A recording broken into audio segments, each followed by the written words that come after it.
আল্লাহর নবীর ইন্তেকাল হয়ে গেল। জিব্রাইল আমিন এসে নবীজির কদমে আসলেন আজরাইল আলাইহিস সালামকে দিয়ে।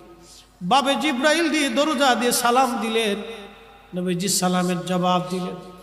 জিব্রাইল কি জন্য আসছেন?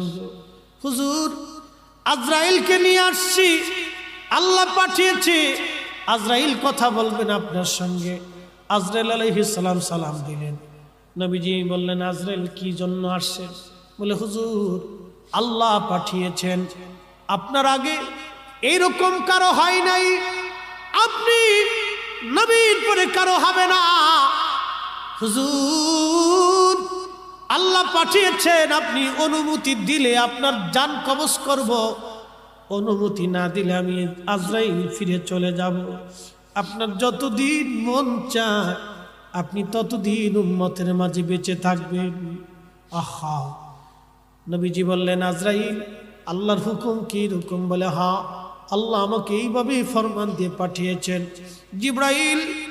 জিব্রাইল বলেন, হুজুর, আল্লাহর ফয়সালা এরকম, আপনি চাইলে চলে যাবেন, না চাইলে আপনি দুনিয়াতে থাকবেন উম্মতের মাঝে। তবে হ্যাঁ, মাশুক আল্লাহ আপনার দিদারে আগ্রহী হয়ে আছে গো নবীজি। নবীজি কেঁদে ফেলে দিয়ে বলেন, আজরাইল, দেরি করো না, আমাকে নিয়ে চলো, আমি আর দুনিয়ার মধ্যে থাকতে চাই না, আমার মাশুকের দিদারে আমি নবী চলে যেতে চাই। আল্লাহর নবীর ইন্তেকাল মোবারক হয়ে গেল। সাহাবীরা পাগলের মতো হয়ে গেলেন, নবী নাই, নবী নাই, নবী নাই। সারা মদিনায় কান্নার রোল পড়ে গেল, নবী নাই। হযরত ওমর পাগলের মতো হয়ে গেলেন, কেউ যদি বলো নবী নাই, আমি ওমর তার গর্দান কেটে ফেলে দিব। পাগলের মতো হয়ে গেলেন সাহাবীরা। আবু বকর থেকে থামাইলেন। প্রত্যেকজন সাহাবী নির্বাক হয়ে গেলেন। আশিক রাসূল হযরত বেলাল পাগল পারা হয়ে গেলেন, নবী নাই, কি করে বরদাস্ত করবেন, কি করে সহ্য করবেন?